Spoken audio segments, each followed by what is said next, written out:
Bien, mesdames, messieurs, chers invités, chers membres de notre communauté universitaire, chers festivaliers, bienvenue pour cette première leçon de l'université de l'année 2011, une leçon qui s'inscrit dans un programme intitulé cette année « Le bruit du monde, le geste et la parole, leçon de l'université ». On a le plaisir, la joie d'accueillir aujourd'hui, à côté de Laura Adler, M. Axel Kahn, président d'université lui aussi et professeur d'université. On reviendra sur sa présentation. Je vais simplement commencer par vous indiquer que ce programme, il a plusieurs...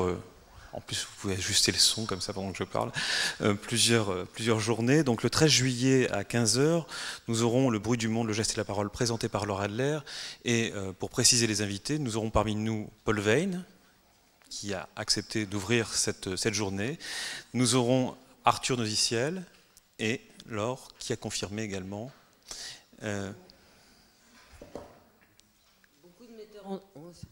Beaucoup de metteurs en scène qui se penchent sur les problèmes de mémoire, théâtre, représentation de la mémoire ici au cours de ce festival, ou qui ont eu eux-mêmes un parcours plus que passionnant par rapport à l'histoire contemporaine, et parmi eux, Mathias Langhoff.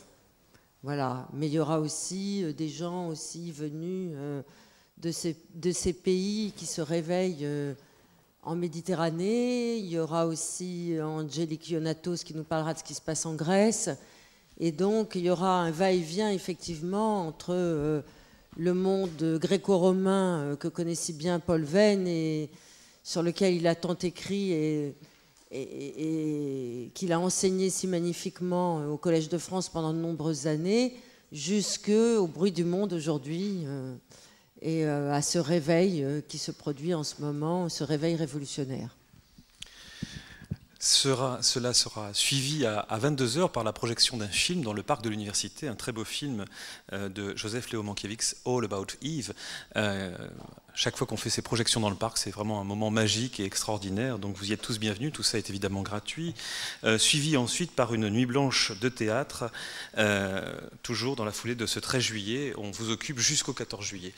Le 15 juillet, nous aurons ici le forum Libération, où un certain nombre de candidats aux futures élections présidentielles seront parmi nous, puisqu'il y aura Martine Aubry, Eva Joly, bref, plusieurs politiques qui, à partir de 11 h 30, viendront discuter en face à face avec des artistes comme Christophe Honoré, Stanislas Nordet. Ce sera conclu par Nicolas Demorand. Bref, toute une journée consacrée à la réflexion pour savoir si, entre politique et art et culture, le dialogue existe encore et quel est ce type de dialogue. Je pense que ce serait une vraie manière de lancer aussi une réflexion sur les élections présidentielles à venir et la place de la culture dans les futurs programmes des futurs candidats. Le 15 juillet, moment aussi essentiel et important, ouvert à tous à partir de 21 h 30. Plus de 80 musiciens viendront nous interpréter Gershwin ici, donc à la Rhapsody in Blues, l'ouverture cubaine et un Américain à Paris, un merveilleux concert, là encore, dans notre université. Je dois vous dire que ces séances sont très importantes pour nous. Elles sont rediffusées en direct sur le réseau de toutes les universités françaises qui se connectent sur Internet, qu'elles sont aussi enregistrées et diffusées sur Radio Campus Avignon, ce qui est assez formidable. Moi, je suis pour la promotion des radios campus étudiantes et notre radio est tout à fait extraordinaire. Je dois remercier, évidemment, parce qu'il joue un rôle essentiel pour la constitution de cette programmation, la mission culture, la cellule communication, la bibliothèque universitaire, le bureau des études et des examens, le service technique immobilier et logistique, le service audiovisuel, le service d'hygiène et de sécurité, le centre universitaire d'études françaises d'Avignon, et puis les EUA, nos éditions universitaires, qui publient chaque année ces leçons, enfin ils les publient pour l'année suivante, donc on retrouve, et qui sont en vente ici, les leçons de l'université. Donc bienvenue à tous pour ce démarrage. Je passe la parole alors. Eh bien, Axel Kahn, nous sommes très heureux de vous avoir ici, dans cette université d'Avignon. Vous avez eu le temps, avant de venir dans cet auditorium, de voir les secrets de cette université, la beauté de cette université. Et comme vous conjuguez beaucoup de vocations à l'intérieur de votre propre itinéraire, je voulais savoir d'abord à partir de quel âge et comment s'est élaborée justement cette idée de vocation? En fait, je ne parlerai pas pour ce qui me concerne de vocation, mais d'appropriation a posteriori. D'ailleurs, c'est la théorie que j'ai développée de la liberté. Je veux dire par là que, en regardant bien et aussi objectivement que je le puis, ce qui m'a amené à être médecin, puis scientifique, puis directeur de grands instituts de recherche, de m'engager dans la réflexion philosophique et éthique, d'être président d'université. Pour l'essentiel, ce sont des éléments qui ne sont pas de l'ordre de la vocation. Par exemple, pourquoi ai-je fait la médecine? J'ai fait la médecine parce que mon père était un philosophe, mon frère Jean-François avait commencé des études d'histoire, il n'était pas encore journaliste, mon frère Olivier, c'était mes aînés, avait commencé les sciences dures, à l'interface entre la chimie théorique et la physique, et les quatre hommes Kahn, avec des hommes chez nous, les quatre hommes Kahn, le père et les trois fils, s'appréciaient fort, se respectaient, s'admiraient sans doute, mais étaient également unis les uns avec les autres par une solide idée de la compétition. Si bien que, admirant le philosophe, l'historien, le scientifique dur, je n'ai pas vu ce qu'il me restait à choisir que la médecine. Donc j'ai fait la médecine comme ça, va donc pour la médecine. Puis après, j'ai beaucoup aimé. Assez tôt, je me suis rendu compte que je voulais m'orienter vers un exercice scientifique, le plus rationnel et scientifique possible de la médecine. J'ai donc fait de la recherche, mais parallèlement à une intense activité de soins. J'ai tout fait en médecine. J'ai même été chirurgien, réanimateur. J'ai ouvert des thorax dans lesquels on avait logé des balles de pistolet. J'ai vraiment tout fait. Et vous avez dirigé admirablement le centre de santé municipal de Malakoff, où je réside, et où vous avez laissé un très grand souvenir. Absolument. J'ai même été médecin de dispensaire. J'ai soigné toute la municipalité communiste de Malakoff. Nous, les Malakoffiaux, nous pensons encore à vous. Etc. Donc, j'ai une assez solide expérience. Pour quelle raison je me suis engagé dans la réflexion éthique et puis ensuite plutôt dans la réflexion plus philosophique même, dégager un peu des questions scientifiques, c'est que, compte tenu de la nature de l'enseignement de mon père, de mon frère Jean-François, et puis de mes goûts, je m'étais rendu compte que la génétique avait une susceptibilité particulière à subir les affres du rapt par les brigands de l'idéologie.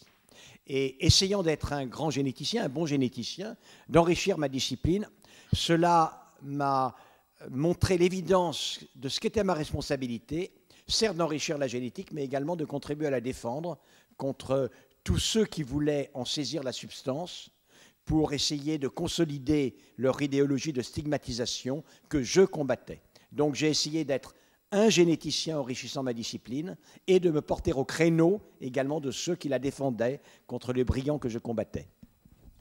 Alors avant d'en venir à la génétique et à toutes ses possibilités, à toutes ses limites, à toutes ses transgressions, je voudrais qu'on parle de votre sens de la responsabilité. Vous êtes un citoyen actif, engagé sur plusieurs fronts, et j'ai l'impression, puisque vous venez de parler de vos frères, que cette responsabilité, elle vous est tombée dessus quand un jour, vous avez reçu une lettre. Cette lettre était signée de votre père. Elle vous était adressée à vous, alors que vous étiez le plus petit des frères Kahn. Pourquoi? Alors je ne sais pas ni pourquoi j'étais le plus petit des frères Kahn, ni pour quelle raison la lettre m'était adressée. Mais alors, vous avez raison, il est sûr qu'à un moment très essentiel de mon parcours de vie, c'est le suicide de mon père, et cette lettre qui se terminait, qui m'était adressée par conséquent, qui se terminait par cette injonction « Sois raisonnable et humain ». Puisque j'ai passé une partie de ma vie à me demander la raison pour laquelle c'est à moi qu'il l'avait adressée, et ce qu'il voulait dire par là. Dans un premier temps, sur le ton et dans la tonalité générale de l'angoisse, c'est-à-dire si mon père m'enjoint avant de mourir d'être raisonnable et humain, c'est qu'il craint que je ne le fusse pas sans cela. Et ça, c'est difficile à porter pour un homme jeune. J'avais 26 ans à l'époque. Et ensuite, lorsque j'en ai fait peut-être à des fins d'autoprotection, une autre lecture que cela, poser la question générale, qu'est-ce que c'est qu'être raisonnable et humain? Et puis même de manière beaucoup plus présente, quotidienne, chaque fois que je choisis, que j'agis, me demander qu'est-ce que mon père, qu'est-ce que Jean Kahn en aurait pensé? Aurait-il considéré qu'en la circonstance, je me suis comporté de manière raisonnable et humaine? Donc c'est un moment décisif dans ma vie, oui. Comment êtes-vous passé du monde de la pratique médicale au monde de la recherche? Car ce ne sont pas du tout ni les mêmes pratiques, ni les mêmes expériences, ni les mêmes modes de pensée, ni même les mêmes instruments que vous utilisez. J'ai mené les deux parallèlement pendant longtemps. Ça devenait difficile car je les menais intensément. Et on parle de responsabilité. La responsabilité, profondément, d'un point de vue philosophique, ça correspond à la notion selon laquelle, parce que l'on croit ou que l'on pense ou que l'on sait être libre, on ne peut pas se dissocier de ce que l'on fait.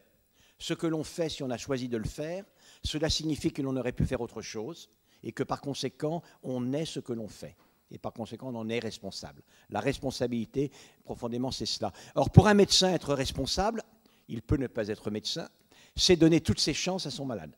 Or, j'avais tant d'investissement dans le domaine de l'éthique, dans le domaine des biotechnologies, dans le domaine d'un journal que je dirigeais, dans le domaine de la direction déjà d'un très gros laboratoire, d'un très grand institut de recherche, que le moment venait où je ne pouvais plus être un médecin au meilleur de ses possibilités.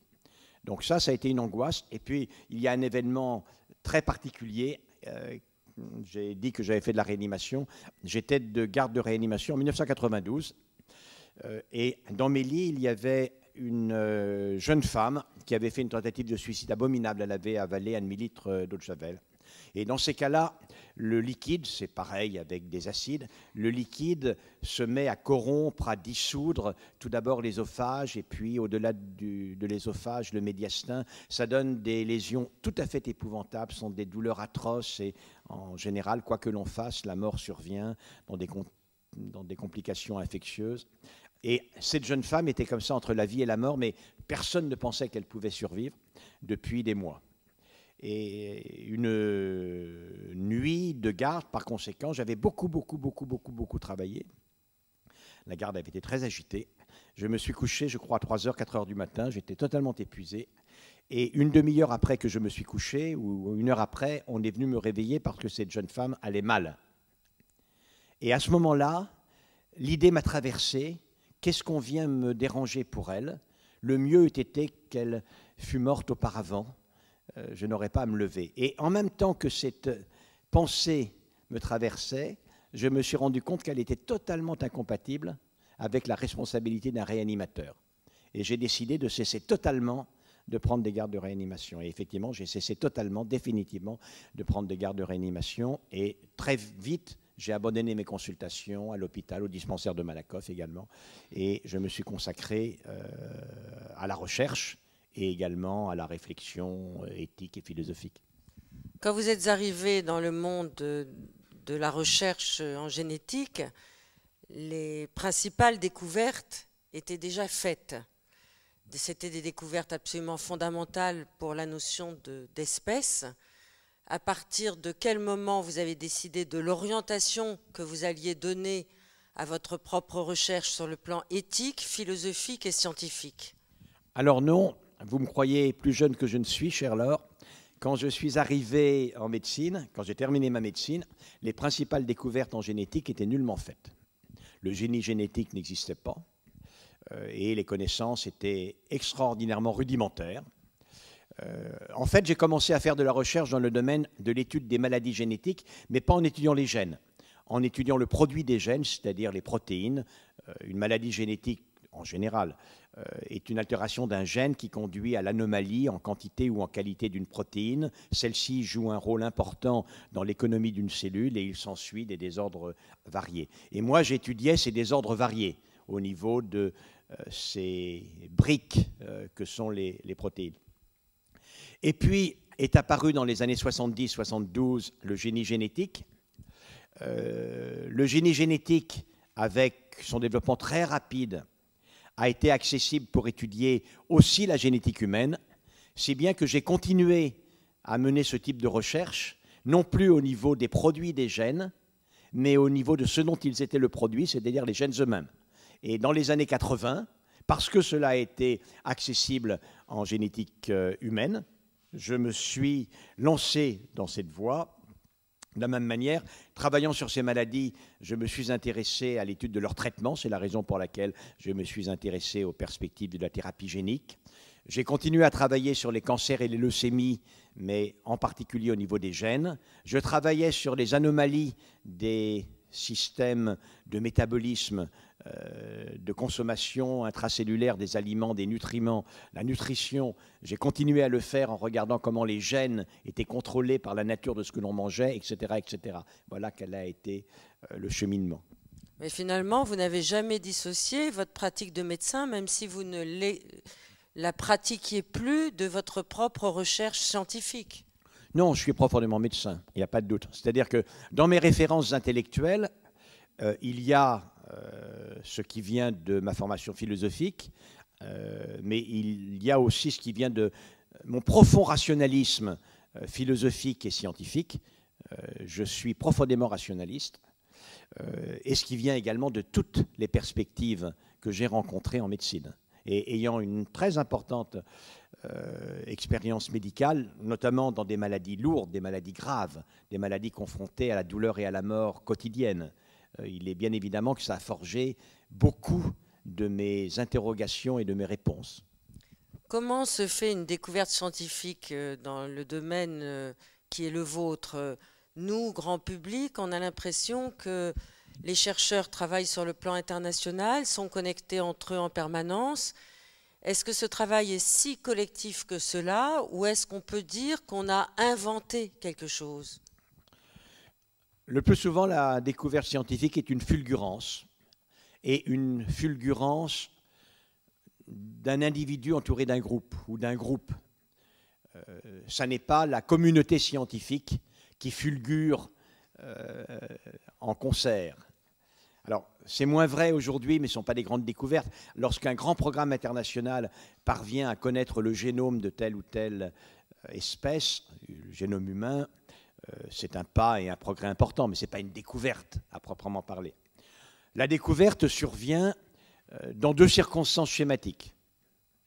Soit comme conclusion d'un travail acharné, soit par le plus grand des hasards. Et il y a des grandes découvertes issues de l'un et de l'autre de ces processus. Et j'ai connu les deux.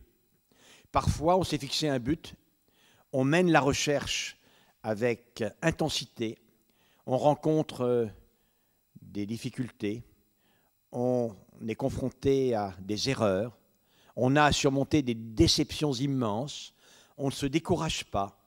Et au bout d'un an, 5 ans, 10 ans, 15 ans, on parvient à un résultat d'une importance telle que plus rien dans le domaine considéré ne sera comme il était avant que l'on ait fait cette découverte. Et là, j'ai comparé cette joie, cette jubilation à un orgasme sexuel en précisant que ce n'était pas vrai parce que j'avais eu beaucoup plus d'orgasmes sexuels que je n'avais eu de jubilation de cet ordre. Donc, beaucoup plus important qu'un orgasme sexuel. Mais de cet ordre, vraiment quelque chose d'inouï, extraordinaire. Plus rien ne compte, on a envie de danser avec ses collaborateurs, on ne dort pas, c'est extraordinaire, extraordinaire. Et puis d'autres fois, vous cherchez quelque chose. Je vais vous donner un exemple, la dernière découverte vraiment importante de mon laboratoire. Vous cherchez quelque chose, et en le cherchant, une des expériences ne se passe pas comme vous l'auriez attendu. Et vous pouvez, quand vous êtes mauvais chercheur, considérer que c'est un bruit de fond, que ce n'est pas ce que vous cherchez, ça ne vous intéresse pas. Ou alors, vous pouvez avoir la curiosité. Tiens, c'est curieux ça, je ne m'y attendais pas. Qu'est-ce que ça veut dire? Chercher à savoir ce que ça veut dire et déboucher sur une découverte totalement différente. Un exemple. La dernière grande découverte, je crois importante, à laquelle j'ai participé personnellement avec mon équipe, c'est la découverte de l'hormone qui règle la totalité des mouvements de fer dans l'organisme et dont les désordres sont responsables de maladies qui affectent des centaines de millions de personnes. Donc une découverte vraiment extrêmement importante. Je ne travaillais pas du tout là-dessus. Je travaillais, je vous l'ai dit, j'ai fait allusion rapidement, à la manière dont les gènes sont modulés, ils sont actifs ou endormis, en fonction de la nourriture que l'on ingère. Et j'avais cru que, c'était sans doute vrai, c'est incertain, qu'un gène intervenait dans le phénomène. Pour tester mon hypothèse, j'avais cassé ce gène, on sait faire ça très bien, dans une petite souris.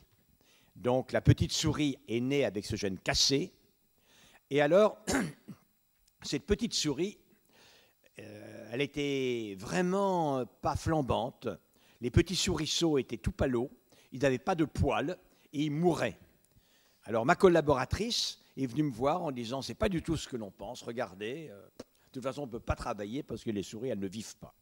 J'ai regardé les petites souris et là ça m'a évoqué quelque chose.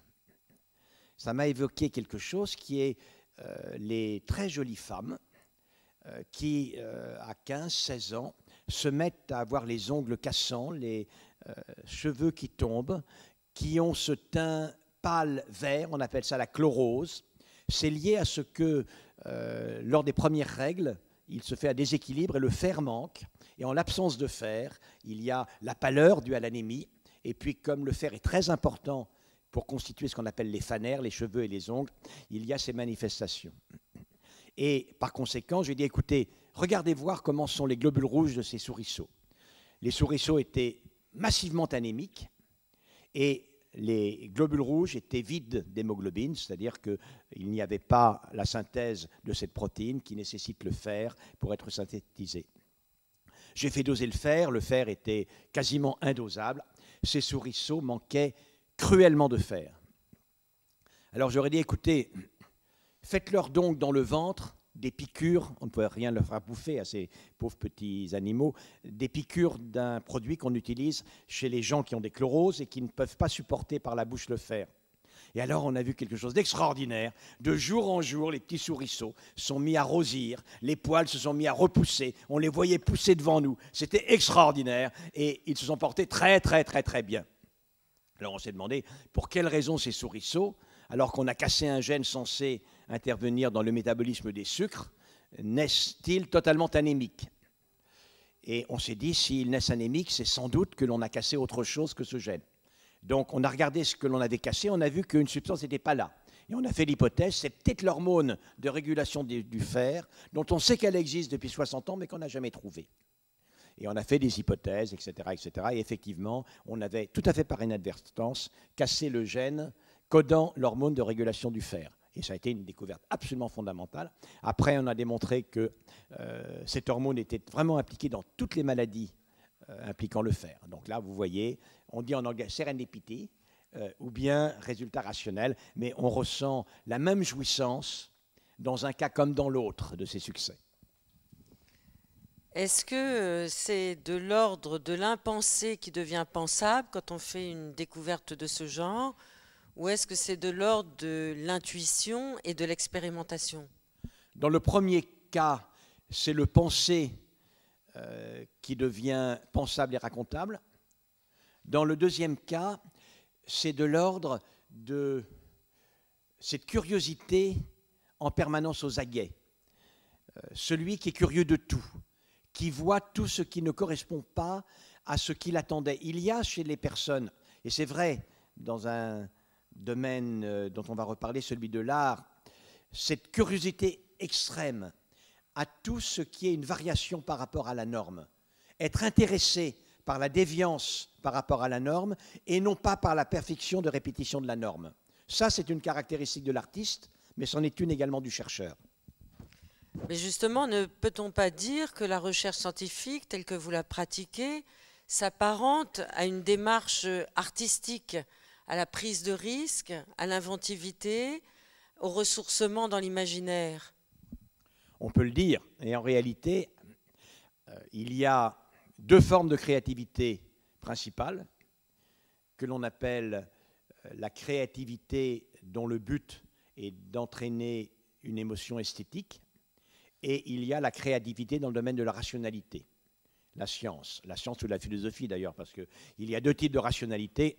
Il y a la rationalité qui peut s'énoncer à travers une proposition scientifique, qui peut être réfutable dans une considération poppérienne classique, ou bien il y a une parfaite rationalité qui aboutit à une proposition d'ordre métaphysique, philosophique, dont la caractéristique n'est pas d'être pas rationnelle. Une philosophie rationnelle est simplement insignifiante, tout simplement parce qu'elle ne se prête pas à une démarche constructive, à un dialogue. Mais bien entendu, une proposition philosophique ne peut se soumettre à la vérification expérimentale, à la confirmation ou à l'infirmation ferme. Elle reste un objet en débat. Elle reste une contribution à un débat. Et puis, à côté de ces deux poursuites, la poursuite métaphysique et la poursuite physique de la rationalité, il y a cette créativité très singulière dont la caractéristique est d'engendrer ce qui est incontestablement, c'est un débat important dans le cadre de l'art moderne, ce qui est incontestablement l'une des caractéristiques de l'humain, c'est-à-dire l'émotion esthétique. L'émotion esthétique est très singulière, elle définit ce qu'est le beau, puisque est beau ce qui est considéré comme tel par un homme apte à le ressentir. Le beau n'existe pas avant qu'un homme ressentant le beau et éprouvant une émotion esthétique devant le beau ne soit apparu. Si le cirque de Gavarnie, je prends souvent cet exemple, ou le Grand Canyon du Colorado est beau, c'est parce qu'on le trouve beau. Tant qu'on n'existait pas, il n'était pas beau du tout, il ne représentait rien. Et tous les tests que l'on a pu faire indiquent que nous sommes véritablement les seuls mammifères à éprouver ce sentiment esthétique. Et ce qui est très passionnant dans ces deux caractéristiques de notre différenciation intellectuelle, psychique, de l'augmentation des capacités humaines, c'est-à-dire l'aptitude à créer de la rationalité et l'aptitude à créer de la beauté, c'est qu'elles sont l'une et l'autre très spécifiques de notre humanité et en très grande partie indépendantes l'une de l'autre. Et cette indépendance l'une de l'autre est extrêmement importante. C'est la raison pour laquelle, chez les personnes dont les capacités d'entendement sont altérées, l'art-thérapie est effectivement une thérapie. Chez des personnes qui sont malades, qui ont des problèmes de défaillance intellectuelle, maladie d'Alzheimer, grand vieillissement, séquelles d'un accident, retard mental important. En revanche, il y a possibilité d'avoir un accès amélioré à ces personnes à travers leur sensibilité esthétique par l'intermédiaire de l'art. Et il faut, pour qu'il en soit ainsi, que cela soit indépendant des circuits de la rationalité qui leur sont très largement non accessibles. Vous venez de citer Karl Popper. En vous écoutant, on peut penser aussi à la philosophie d'Emmanuel Kant, à la faculté du beau. Est-ce que vous inscrivez dans une ligne philosophique aussi où vous incluez Bergson et Bachelard? D'où vous venez et quel est votre socle philosophique qui vous fait avancer, pas seulement scientifiquement, mais aussi moralement et intellectuellement? Emmanuel Kant, qui est sans doute l'un des premiers philosophes à avoir philosophie sur le beau, était très singulier. Il en va de la conception du beau par Emmanuel Kant comme il en va de la conception de la dignité par Emmanuel Kant. C'est-à-dire qu'en réalité, elle a une caractéristique fantastique qui est une caractéristique hétéronome. Il n'y a pas d'autonomie dans la définition de la dignité puisque dans la notion de Kant pour la dignité, ce que l'on fait entre deux adultes consentants peut être indigne, car il existe une définition qui existe en soi, qui est presque l'équivalent d'un impératif catégorique kantien définissant la dignité. Il y a évidemment un rapprochement évident entre la notion hétéronome de la dignité chrétienne et la conception kantienne.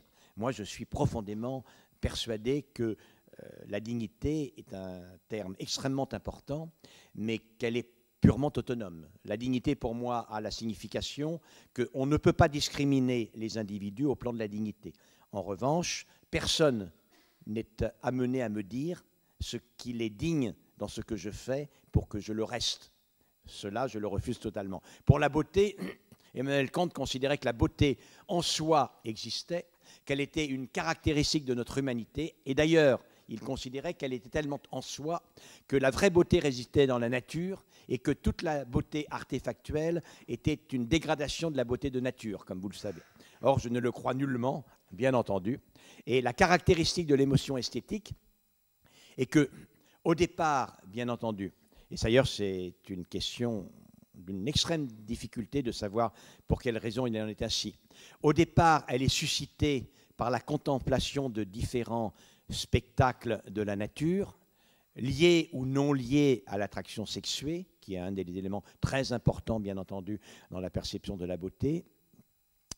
Mais ensuite, l'on va éprouver une émotion esthétique pour la beauté d'une équation mathématique, pour la beauté d'une théorie astronomique, pour la beauté d'un énoncé philosophique, pour la beauté d'un tableau qui représente un être hideux. On va être éperdu d'admiration pour un autoportrait de Rembrandt qui montre Rembrandt peu d'années avant sa mort, alors même que, très clairement, aucun des critères de son visage ne correspond aux critères de la beauté ainsi définie. C'est-à-dire que de la beauté de la nature, nous passons à la beauté supposée, à l'idée de la beauté, de l'esprit de celui, de l'artiste, qui a réalisé l'objet. Et donc, bien entendu, on ne peut pas parler de la beauté indépendamment de la conception que l'on a d'un vaste champ de ce qui provoque les émotions, du spectacle de la nature, à l'idée de la nature et à l'idée de l'artiste qui la représente. Vous êtes un homme? Ça c'est vrai, ça je suis désolé. Je veux dire que ça j'y peux strictement rien en plus. Un éternel jeune homme. Et dans la pratique de votre expérience scientifique, vous vous affrontez aux nouvelles technologies, aux biotechnologies, qui bien souvent ont affaire justement à la possibilité pour nous les femmes de transformer leur vie, voire leur destin, quelquefois au prix de leur libre arbitre. Quelles sont vos positions là-dessus? Au départ, les biotechnologies et la chimie a libéré la femme. Je veux dire qu'un des plus grands progrès dans l'histoire de l'humanité, c'est même la maîtrise par les femmes de leur fécondité. Il n'y a pas de doute. Et ça, c'est vraiment la chimie qui l'a fait. Et je pense que, alors, considérer que l'on n'a pas encore saisi tout ce à quoi aurait dû aboutir cette maîtrise, c'est vrai.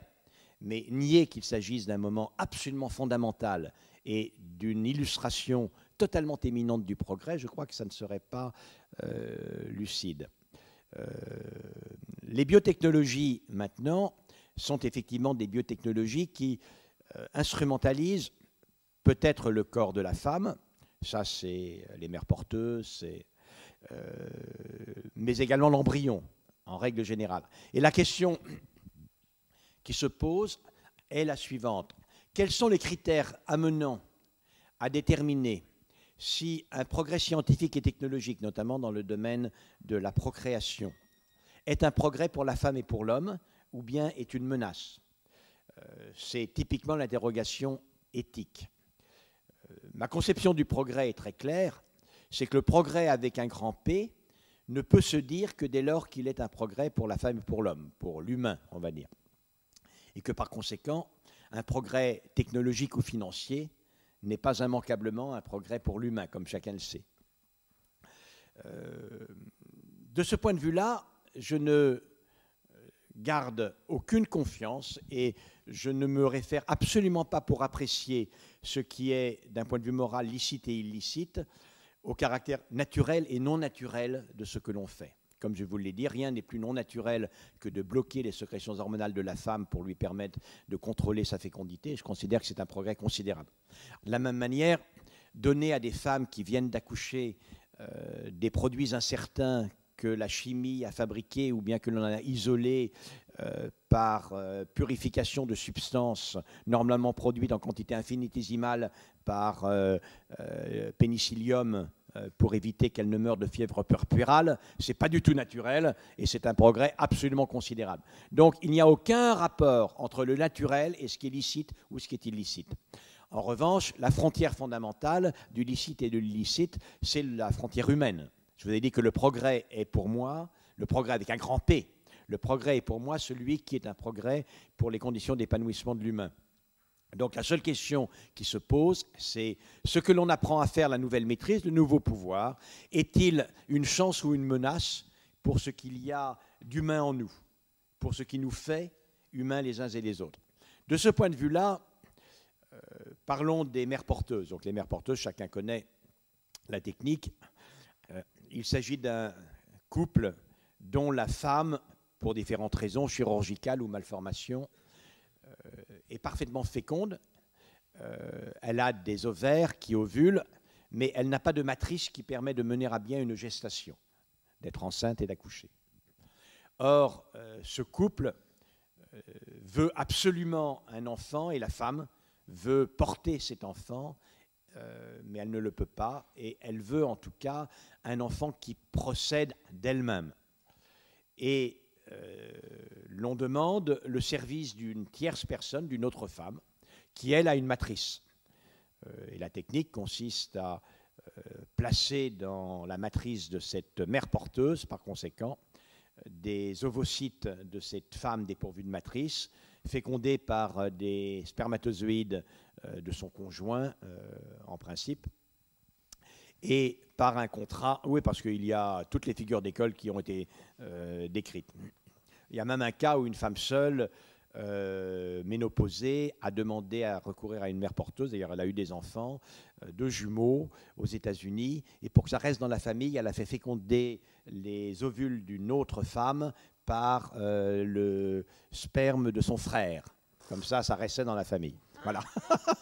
Vous voyez, on peut tout rencontrer. Par conséquent, cette mère porteuse doit par contrat s'engager à abandonner cet enfant et à le remettre au couple géniteur. C'est ça la règle des mères porteuses. Comment traiter de cela? En principe, le mouvement de l'âme et du corps qui aboutit au don ne peut être refusé. Il a une valeur morale évidente. L'homme ou la femme qui se précipite dans la maison en flammes au risque de sa santé et de sa vie pour sauver des enfants, risque de faire le don de sa vie pour sauver des enfants, et on considère que c'est héroïque. De la même manière, cette femme qui accepte de porter un enfant pour la femme qu'elle aime, afin qu'elle puisse avoir cet enfant alors qu'elle ne le peut pas, c'est un mouvement de l'âme et du corps, je l'ai dit, qu'on ne peut que louer. Cela étant dit, ça ne se passe pas comme ça dans l'immense majorité des cas. Il s'agit d'un contrat commercial par lequel, assez souvent, des couples homosexuels masculins en Californie et en Floride, c'est très souvent le cas. Bien évidemment, les couples homosexuels sont très demandeurs de recourir à les couples homosexuels masculins sont très demandeurs de recourir à ce type de technique, louent les services d'une femme qui propose ces services non par affection, non par commisération pour ce couple stérile, mais parce que c'est un business relativement important. Et dans ces conditions-là, le contrat est très léonin, puisque les contrats, il y en a que l'on connaît bien, puisque c'est une pratique habituelle. En Floride, en Californie, en Ukraine, en Inde, il y a des cliniques spécialisées dans les mères porteuses. Les femmes s'engagent par conséquent à ne pas avorter, même si la loi de leur pays le permet, évidemment, ça c'est pas possible, c'est pas leur petit. Elles s'engagent également à ce que l'on fasse un test génétique, et elles s'engagent à avorter si le test génétique montre qu'il y a une anomalie importante, quoi qu'elles en passent par ailleurs. Elles s'engagent à ne pas refuser ce qui sera nécessaire pour optimiser les conditions de naissance de l'enfant, césarienne, épisiotomie la plus large possible, et elles s'engagent enfin à remettre l'enfant. C'est-à-dire elles s'engagent en réalité à naître que des utérus sur pattes, des matrices vivantes pendant 9 mois, et de s'opposer absolument à ce que naisse un sentiment de type maternel entre elles et le fruit de leurs entrailles, pour utiliser un langage connoté. Or, cette affection d'une femme pour ce qui pousse en elle n'est pas constante, mais elle existe. Le nombre de femmes, moi j'en ai l'expérience avec mes filles en tout cas, qui m'ont dit combien c'était loin d'être insignifiant ce qu'elles avaient ressenti, et combien elles s'étaient attachées à cet enfant avant même qu'il ne soit né, montre que cette obligation contractuelle de l'abandonner à la naissance n'est pas simple. Et par conséquent, je ne considère pas que l'introduction dans le circuit marchand de la fonction reproductrice des femmes, in fine, soit un progrès. Donc ce progrès technique n'est pas, pour moi, un progrès pour la femme et pour l'homme.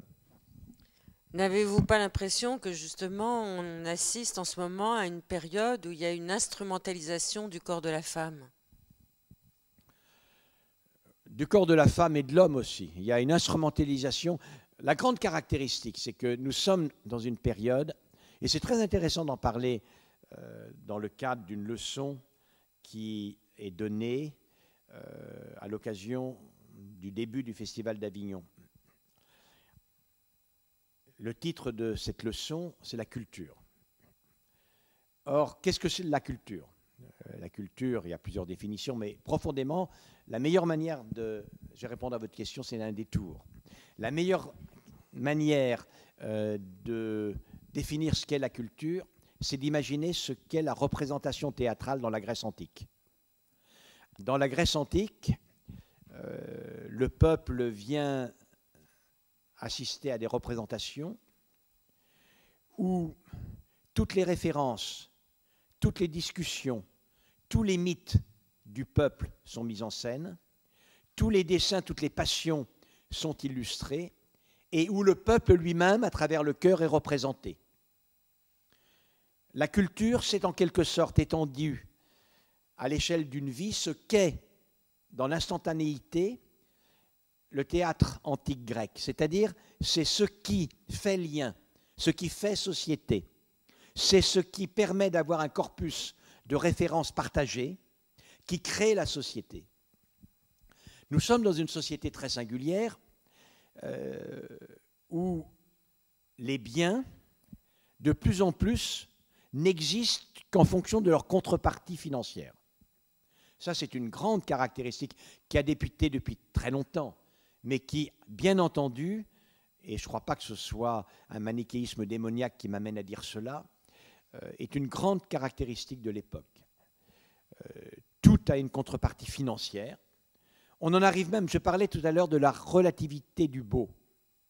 Dans le domaine de l'art, c'est incroyable, puisque je me rappelle, et vous l'avez sans doute vous-même commenté, Laure, et vous aussi, Président Emmanuel, de très nombreux articles sont parus il y a quelques années pour déplorer l'effondrement de la vie artistique en France.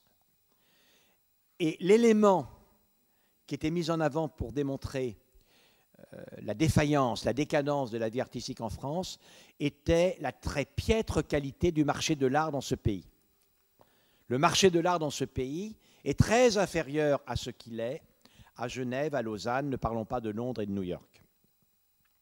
Si bien que, et certaines œuvres d'art malheureusement en témoignent, à mon avis, ce serait contestable, si bien qu'on en est arrivé à ce que non seulement l'idée que l'on se fait du génie du créateur amène à considérer l'œuvre qui, par référence à la beauté de nature, est laide, de la même manière, ce qui a une cote très élevée et par conséquent induit un marché extrêmement profitable, définit la nouvelle frontière du beau. Le beau est défini par la cote, c'est-à-dire par la contrepartie financière. Notre monde est défini de plus en plus par la référence à une valeur unique, qui est la valeur de contrepartie, la valeur financière. Or, la caractéristique de la valeur financière, c'est que c'est bien une valeur partagée, mais elle n'a pas besoin de l'échange.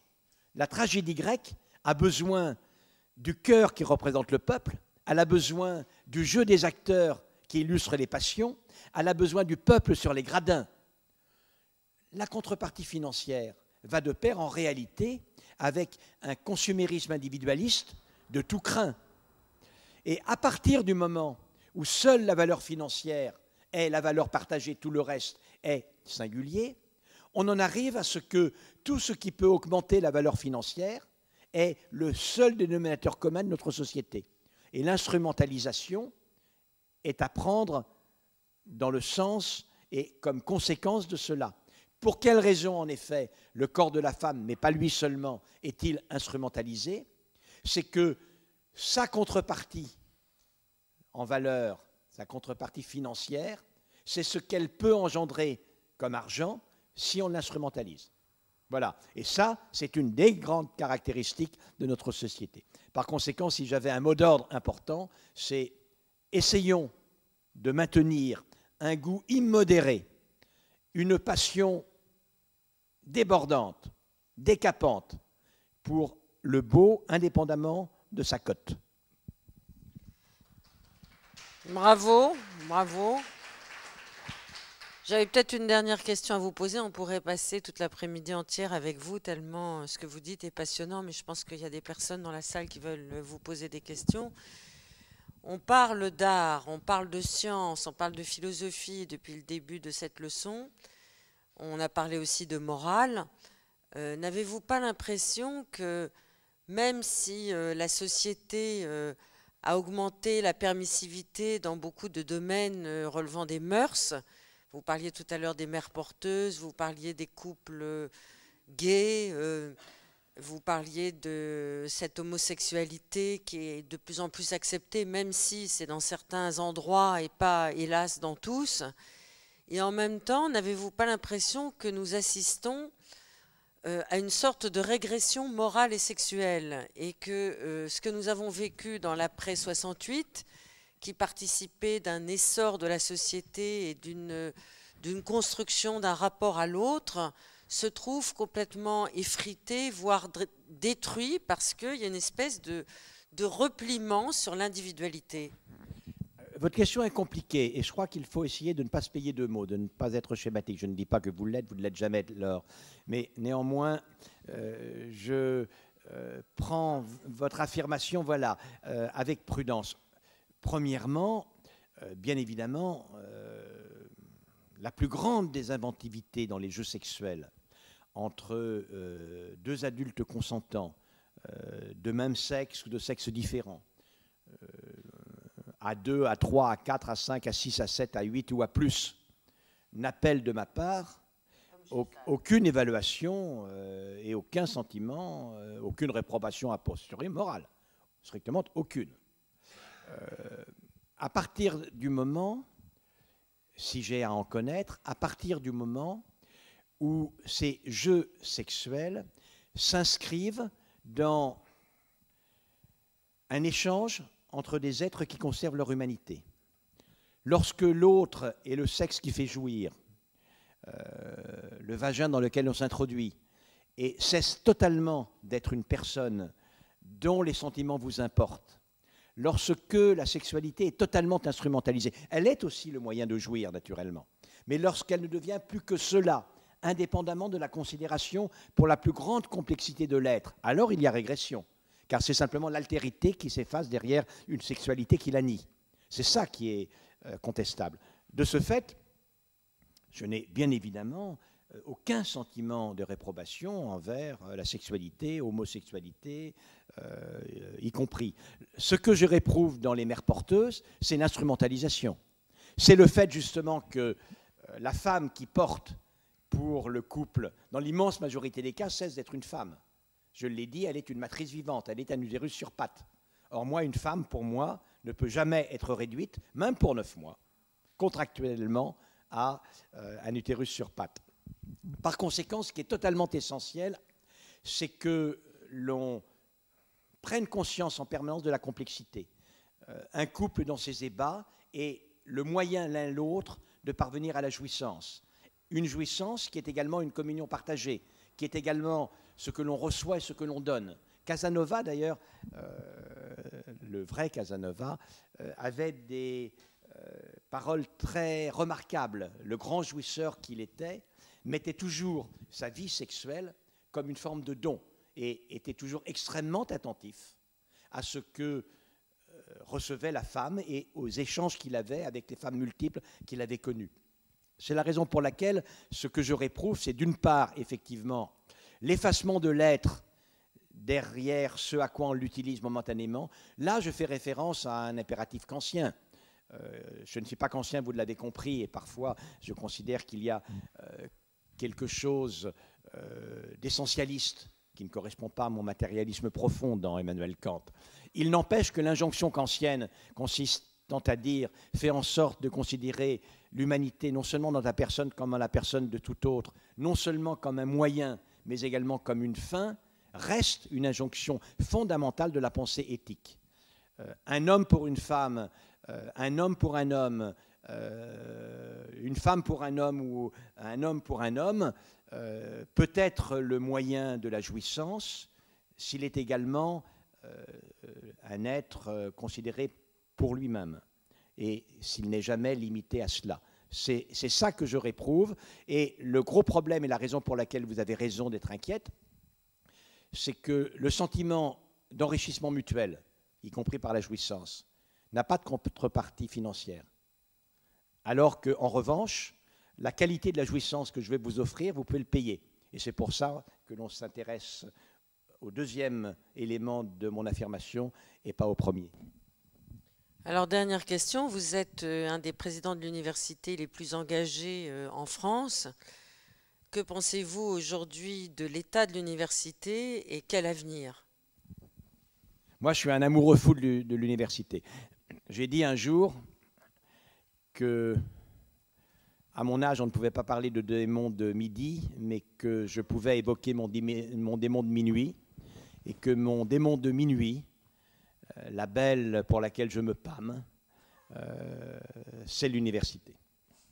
J'ai une totale passion pour l'université. Je trouve que l'université, surtout celle qu'elle est devenue, l'université naît d'un contexte compliqué où elle n'a pas toujours été un lieu de civilisation, elle a toujours été un élément important de la civilisation.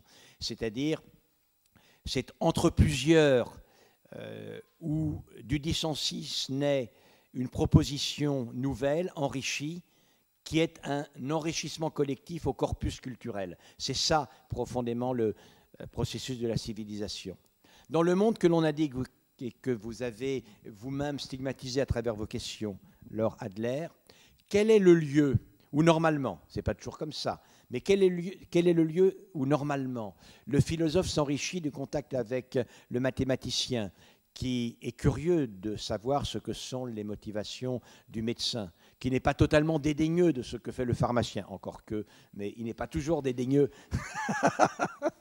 de ce que fait le pharmacien, et qui par conséquent échange en tout cela, qui savent que l'université se doit d'être la promotion de toutes les formes de la créativité scientifique, la créativité métaphysique, la créativité artistique, qui considère que son rôle, en effet, c'est de montrer la richesse de cette promotion. Le seul lieu où cela persiste à l'heure actuelle dans notre monde moderne, c'est l'université. Donc l'université, aimons-la.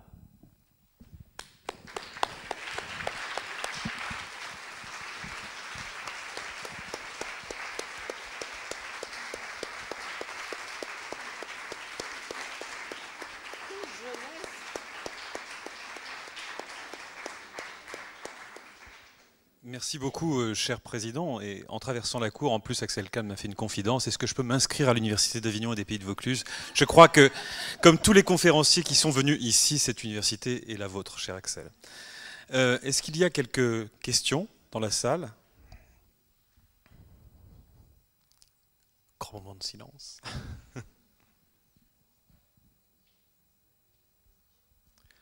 Moi, j'ai une question, alors pas dans la salle, ça va rester là le temps peut-être de chauffer une question dans la salle.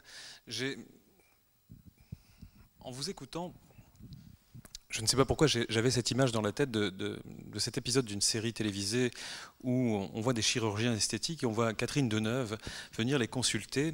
Je ne sais pas si vous avez eu ce scénario, m'a semblé très étrange, mais raconte beaucoup de choses.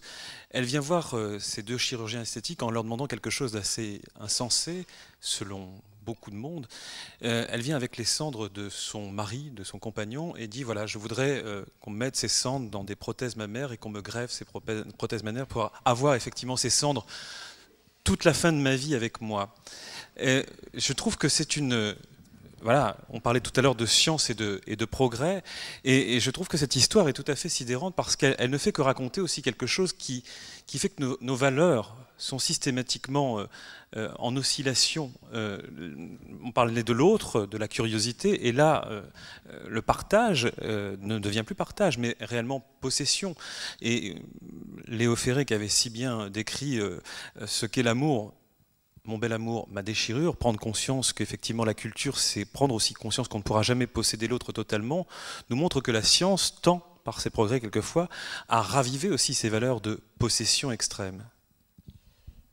Oui, vous avez raison, mais là, je ne crois pas qu'il s'agisse d'un vrai bouleversement.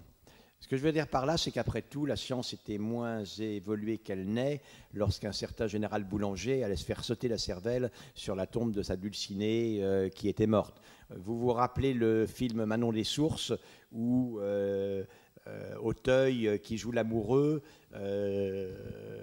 se plante dans la peau, je crois que si je ne me rappelle plus ce que c'est, une épingle à nourrice avec des cheveux de la belle ou quelque chose de la belle, etc. C'est-à-dire que ce mythe de ce que la passion finit par totalement annihiler l'altérité est un phénomène tout à fait normal, à vrai dire, puisque l'amitié, puis l'amitié amoureuse et puis l'amour, c'est tout de même la constitution d'un univers mental et psychique qui est en partie partagé. La grande question est de savoir, en partie partagé, jusqu'où. Et la grande difficulté, c'est faire en sorte que ce partage, cette communion, ne gomme pas l'altérité qui persiste. L'altérité doit totalement persister.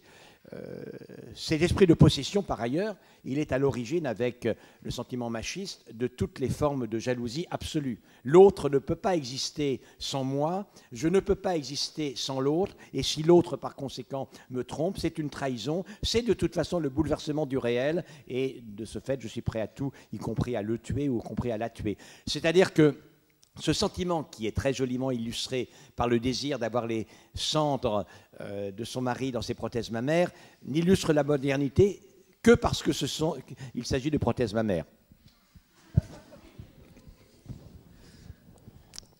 Alors, est-ce que la salle a une question ?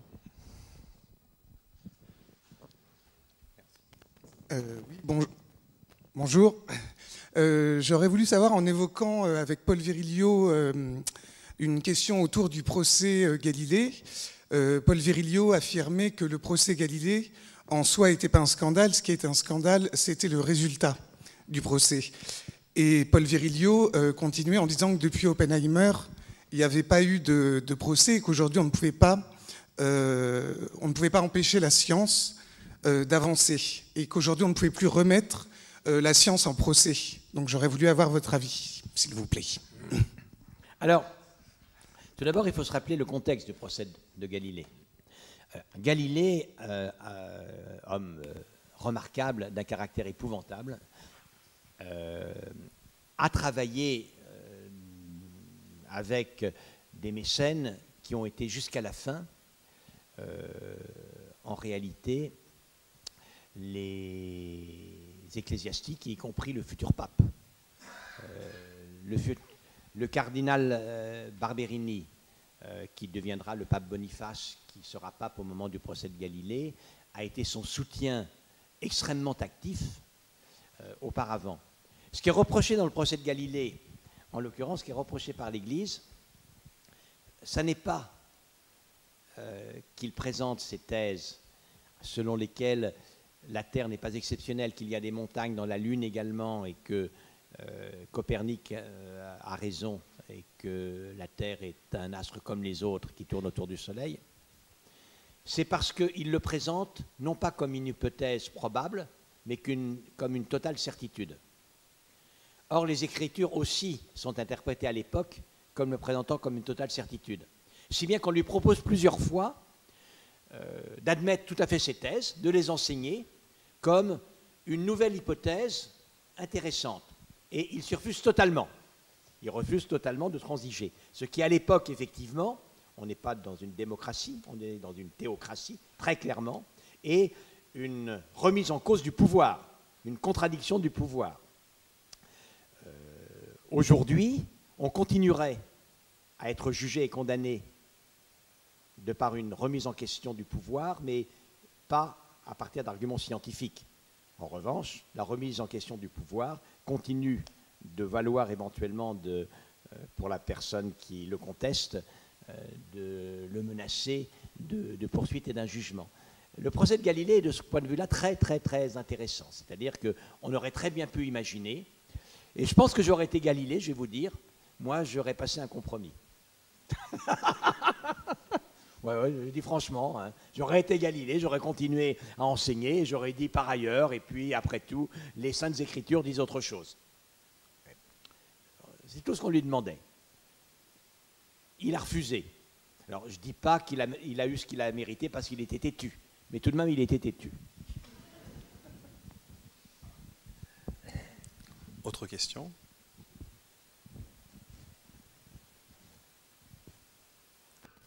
Alors, deux d'un coup. Monsieur Bonastre et Madame Costa. Alors, Madame Costa. Est-ce que vous pouvez passer? Bonjour, Monsieur le Président. J'avais une question et puis finalement, je rebondis sur une autre. Alors, j'en ai finalement deux. La première consiste à parler de la procréation, donc par mère porteuse, et la deuxième est sur la recherche sur l'embryon. À l'heure actuelle, on se rend compte qu'il y a d'autres possibilités pour aboutir à des résultats comparables, on va dire, et je parle exprès de manière très instrumentalisée, c'est-à-dire dans le premier cas l'utérus artificiel et dans le deuxième cas les cellules souches. Et est-ce que donc le fait de trouver d'autres moyens qui sont des instruments plus acceptables du point de vue de l'éthique est finalement une porte de sortie acceptable comme alternative aux expérimentations actuelles. L'autre question, c'est tout à fait autre chose. C'est que pensez-vous de la vigueur actuelle du créationnisme aux États-Unis? Alors, il y a encore d'autres moyens que ceux que vous avez évoqués. Le couple stérile dont la femme n'a pas de matrice peut également adopter un enfant. Et donc, il y a de ce point de vue-là très clairement un choix. L'utérus artificiel, en revanche, n'est pas une alternative. Il n'est pas au point du tout et il ne sera pas au point dans les décennies qui viennent. Les progrès, mon ami Henri Atlan a fait un livre intéressant sur l'utérus artificiel, mais c'est, comment dirais-je, une expérience de pensée. La problématique d'Henri Atlan n'est pas de dire l'utérus artificiel est au point et il pose des problèmes éthiques.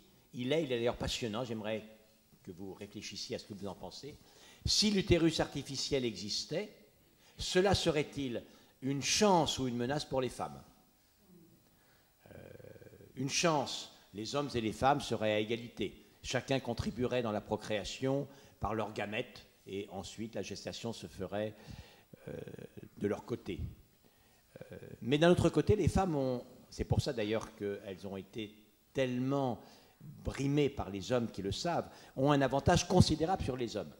C'est que les femmes peuvent tout à peu près ce que peuvent les hommes, et en plus elles peuvent donner la vie. Elles peuvent même donner la vie sans hommes. Les hommes, la différenciation masculine est un avatar et une astuce de l'évolution qui était nullement nécessaire. C'est une commodité. Je ne vais pas vous expliquer pourquoi d'un point de vue génétique, mais c'est une commodité. La forme générique fondamentale de la vie, c'est la forme féminine. Il y a de la parthénogénèse, il n'y a pas d'androgénèse d'ailleurs, etc., etc. Donc, dans un cas, elles perdent cette possibilité, ce pouvoir inouï, absolument inouï, ce monopole. On peut faire des enfants par clonage, n'importe quoi. On a besoin de toute façon de deux choses, des ovules et d'un utérus, puisqu'il n'y a pas d'utérus artificiel. Et aussi bien au plan des ovules qu'au plan de l'utérus, les femmes sont bien supérieures aux hommes. Donc, elles sont indispensables. Le jour où elles seront dispensables, est-ce que ça sera un progrès ou... Alors ça, moi je connais des femmes qui aimeraient bien qu'il y ait un utérus artificiel. Je connais des femmes qui, pour rien au monde, ne lâcheraient ce privilège qui est d'avoir le monopole de donner la vie. Sur le créationnisme. Le créationnisme. Alors le créationnisme, contrairement à ce que vous dites, ce n'est pas un phénomène nouveau. Quand vous regardez depuis Darwin, il y a toujours un créationnisme important. Ce qui est nouveau, ce n'est pas du tout aux États-Unis. Ce qui est nouveau, c'est la vigueur du créationnisme musulman. C'est ça le phénomène nouveau. Le créationnisme aux États-Unis, bon, c'est une constante. les premiers procès sur le créationnisme datent de quelque chose comme 1920 et quelques, 1930. Il y en a eu récemment, mais de toute façon, on enseigne le darwinisme aux États-Unis, hein, à part 2 ou 3 États. La ceinture biblique, comme on dit, où on présente encore les 2 hypothèses. Et dans l'ensemble, il y a une stabilité, ou plutôt une certaine diffusion de la rationalité biologique. En revanche, il y a des centaines et centaines de millions d'écoliers qui ne sont pas du tout éduqués sur l'évolution. Pas du tout, du tout, du tout. Et comme vous savez, une Bible créationniste a inondé la totalité du monde dans toutes les langues, dans une version extrêmement luxueuse, à partir de la Turquie, payée par des fonds d'Arabie Saoudite salafistes. Et donc, le créationnisme qui aujourd'hui progresse beaucoup, c'est le créationnisme associé au fondamentalisme musulman. Il faut savoir que tous les ans à l'université, on reçoit à peu près 15 volumes, très luxueux, qui arrivent directement ici. Ce n'est pas rien de les faire parvenir systématiquement dans nos universités. On les jette en général. Mais même, récemment, avant la chute de Ben Ali, j'ai été faire une mission en Tunisie et ils m'ont fait visiter fièrement le musée de Tunis. Tunis, c'est vraiment... enfin, la Tunisie ils sont en grande difficulté parce que le pays va bien au point de vue de la liberté, mais a des énormes difficultés économiques et que ce n'est pas l'université qui est la première de leurs priorités à l'heure actuelle, était de loin le pays où le niveau universitaire était le plus élevé, je crois, de tout le Moyen-Orient. Sans doute. Ils ont un très beau musée, mais dans la partie qui traite de l'évolution, on voyait leur gène, même dans ce pays-là. Pourtant, avec, depuis Bourguiba, un positionnement très opposé au fondamentalisme musulman. Donc là, il y a un phénomène qui est tout à fait parallèle à la montée du fondamentalisme musulman. Autre question?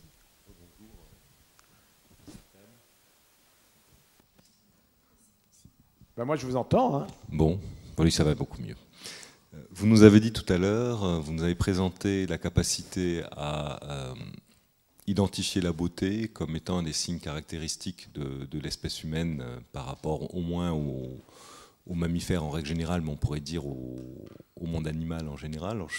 J'avais envie de faire un parallèle avec les capacités langagières qui, pendant très longtemps, ont été placées comme signes discriminants de l'humain par rapport au reste du vivant.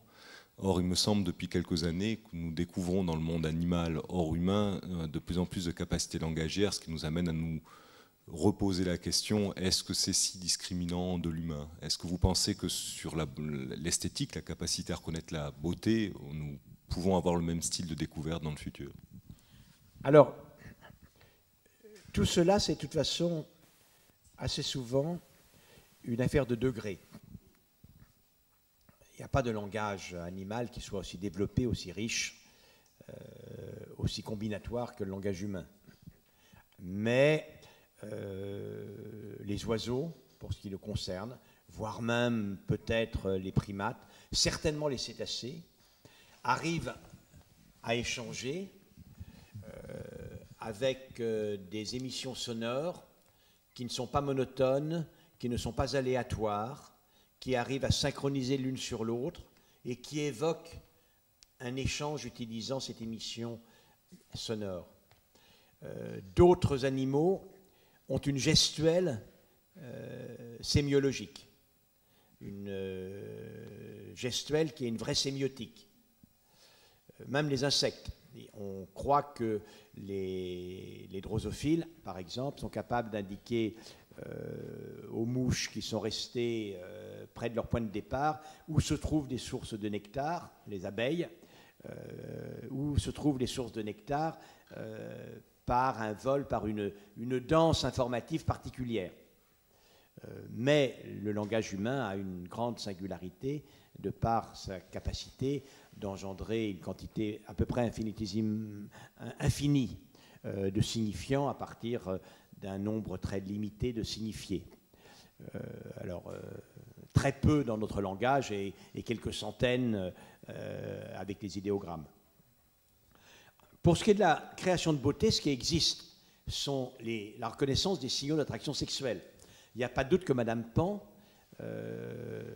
fond véritablement d'affection lorsque le beau Pan déploie sa roue. Aucun doute. De la même manière, la belle queue colorée du poisson Guppy séduit Madame Guppy. Il n'y a strictement pas de doute. Cela étant dit, on est dans un modèle de sélection darwinienne très classique. Il semble bien que ces appendices déraisonnables, comme les grands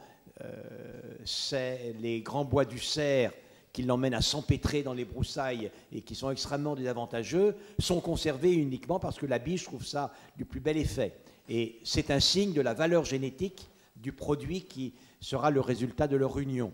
Indépendamment de cette sensibilité aux signaux indicateurs de la valeur reproductive du conjoint, de fait, pour l'instant, toutes les expériences que l'on a pu faire ont été impuissantes à trouver l'équivalent d'une sensibilité à l'émotion esthétique. Moi, je dois dire, j'en ai fait une expérience évidemment non scientifique. Je dis souvent, lorsque je fais des conférences sur la beauté, c'est un des sujets sur lesquels je m'exprime souvent, car c'est un sujet qui me passionne, que dans le pays où j'ai mes chevaux, je suis cavalier, j'ai donc des chevaux, qui est la racine familiale, il y a une période très particulière, qui est la période du début du mois de mars. Comme c'est un pays froid, juste à la frontière entre la Champagne et la Bourgogne, il y a encore du givre, souvent il y a encore un peu de neige, mais les sous-bois se mettent à exploser d'un seul coup de fleurs. Ce sont tout d'abord, c'est d'abord un blanchiment extraordinaire avec des fleurs magnifiques, des fleurs blanches avec des petits grains jaunes, et puis ensuite apparaissent quelques pervenches, et puis sont les jonquilles, par millions et par millions. Et se promener à cheval dans ces sous-bois, avec cette nouvelle mousse verte, avec ces parterres de fleurs, c'est prodigieux. Cela étant dit, je n'ai jamais pu constater une modification de comportement de mes chevaux et des chiennes qui m'accompagnent dans ces circonstances. J'aurais bien aimé, je les ai observés très très intensément, mais moi je fonds et elle pas du tout. Donc il est sûr en tout cas que mon sentiment esthétique, ma sensibilité à l'émotion esthétique n'est pas la même que la leur.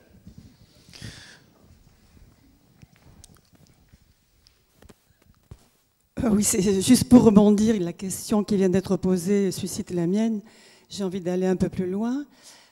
Sur le langage, bien sûr, il y a toutes sortes de signaux qui sont du langage chez les animaux, mais est-ce qu'on sait s'il y a des signaux, quels qu'ils soient, qui sont autres qu'utilitaires à la survie, c'est-à-dire se nourrir, se défendre, se reproduire? Et ça m'a amené quelque chose qui m'a fait sourire moi-même quand je l'ai comme ça spontanément pensé. Est-ce que le propre de l'homme ne serait pas de parler pour ne rien dire? Alors, l'homme au départ, il a développé son langage comme moyen d'enrichissement de la capacité de contact. Le langage fait société lui aussi. Le langage est un moyen extraordinaire d'influencer l'autre et d'être influencé par lui. Donc c'est un élément de vie sociale tout à fait extraordinaire.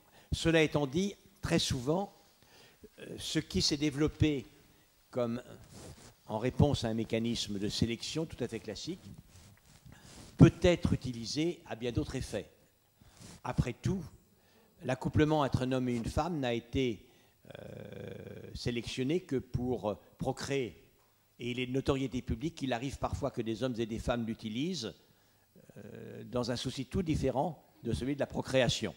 Donc en effet, nous sommes totalement capables, et nous sommes même excellents, dans le phénomène d'autonomisation de ce qui a été créé dans un modèle très classique de sélection de capacités. Et pour le langage, c'est tout à fait vrai. Mais ça, c'est lié à ce que les capacités mentales de l'homme sont à l'origine d'une extraordinaire complexification. La sexualité est très intéressante de ce point de vue-là. On parlait tout à l'heure de l'homosexualité. Une question importante qui se pose, c'est celui de l'homosexualité animale. Est-ce qu'on connaît une homosexualité animale? Alors jusqu'à il y a peu de temps, je pensais qu'on ne connaît pas d'homosexualité animale. Et on connaît peu. Ce qu'on connaît, ce sont des animaux qui se trompent. C'est-à-dire qui... Voilà. Mais un animal qui a une préférence nette pour des animaux du même sexe, ça encore. Alors, il y a un exemple. Il y a un exemple que connaissent bien les bergers, ce sont des boucs. Il y a des boucs qui, curieusement, semblent avoir un goût immodéré pour leurs semblables. Où voulez-vous? Ça doit être le parfum du bouc qui est responsable de cela, sans doute.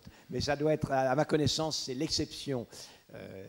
Alors que, c'est la raison pour laquelle je donne cet exemple, alors que derrière le caractère tout à fait classique de la sexualité, qui est le moyen de procréer l'espèce, si on n'était pas capable de se reproduire, eh ben on aurait disparu depuis très longtemps, eh ben on fait une partie très considérable de la civilisation humaine, à travers le sentiment amoureux, son développement, etc., etc. Donc ce phénomène d'autonomisation de l'homme, et c'est vrai du langage, est une des caractéristiques humaines en général. Peut-être dernière question.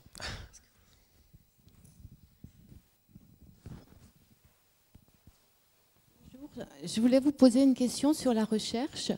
Il me semble me souvenir qu'il y a quelques années, on avait entendu parler d'un médecin qui faisait des recherches sur le clonage humain. Donc il semble que tous les chercheurs n'aient pas l'éthique en ligne de mire, comme vous pouvez l'avoir dans votre propre travail. Donc qu'est-ce que vous en pensez? Est-ce que vous pensez qu'il y a une limite que l'on peut donner, ou est-ce qu'il n'y aura jamais de limite, et jusqu'où est-ce que ça peut aller? Toute l'histoire montre qu'il y a la même proportion de gens admirables et de gens détestables, de quasi-saints et de salauds chez les médecins, les scientifiques et chez les autres. C'est la même proportion. Par conséquent, je vais vous faire une confidence, il y a des médecins qui, lorsqu'ils soignent leurs malades, n'ont pas avant tout pour but une action bienfaisante, venir en aide à l'humanité et permettre le meilleur épanouissement d'un être, mais ont comme but d'arrondir leur fin de mois et d'arrondir aussi leur portefeuille. Voilà, c'est comme ça.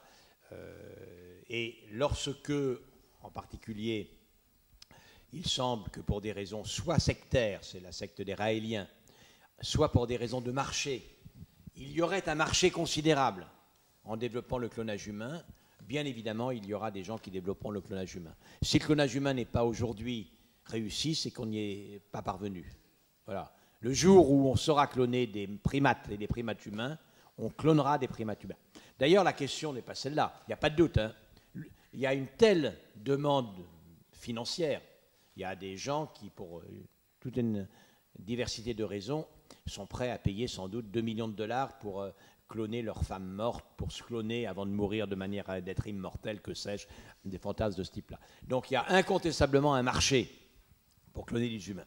Aujourd'hui, on ne sait pas le faire. Donc il y en aura.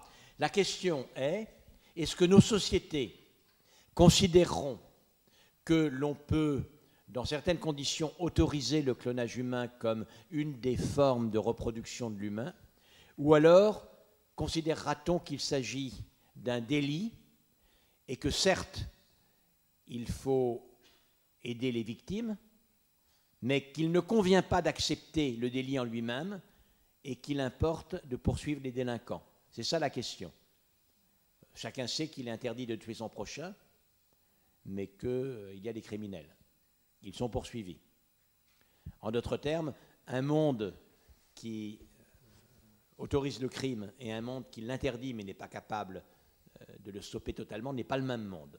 Donc la question est, si le clonage devient possible, il sera perpétué. Cela sera-t-il dans la transgression délictueuse, ou alors cela deviendra-t-il un mode accepté de reproduction de l'humain? Merci de cette réponse. Peut-être une dernière question de ma part, puisqu'on est dans l'université et on voit comment l'université fait résonner le bruit du monde.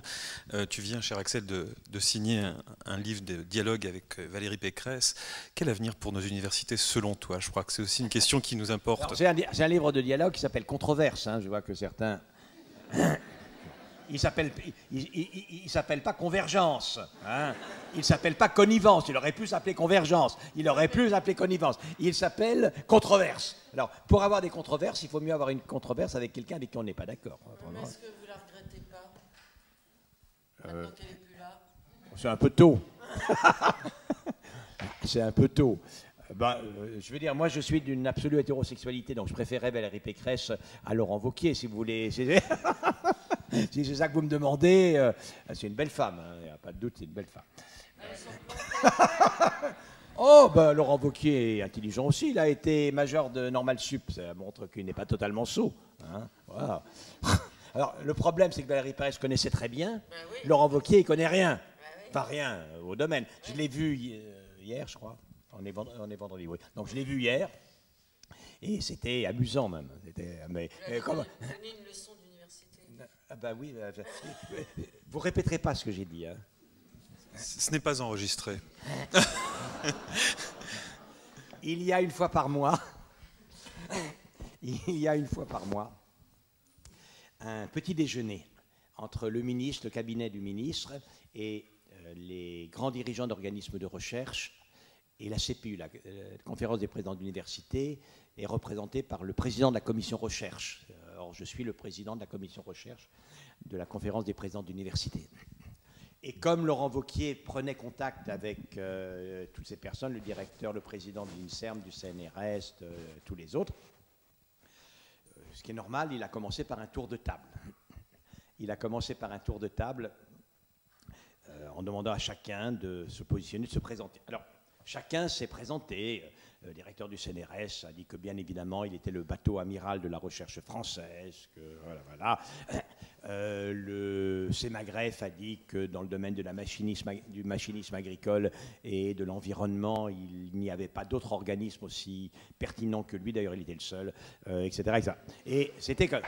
Et quand on en est venu à moi, j'ai indiqué ce que devait être la vision de la recherche et de l'enseignement supérieur en France, et quelle devait être la position particulière des différentes typologies d'universités. C'est-à-dire que je me suis exprimé comme il pourra peut-être s'exprimer dans quelques années.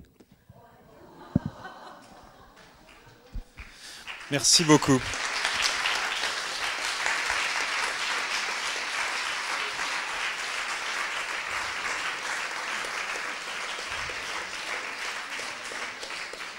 Merci beaucoup alors, merci beaucoup Axel Kahn, merci beaucoup Daniel, merci Jules, merci également Myriam et Damien. Et rendez-vous donc le 13 juillet pour notre leçon, juste avant le Forum Libé. Merci à tous.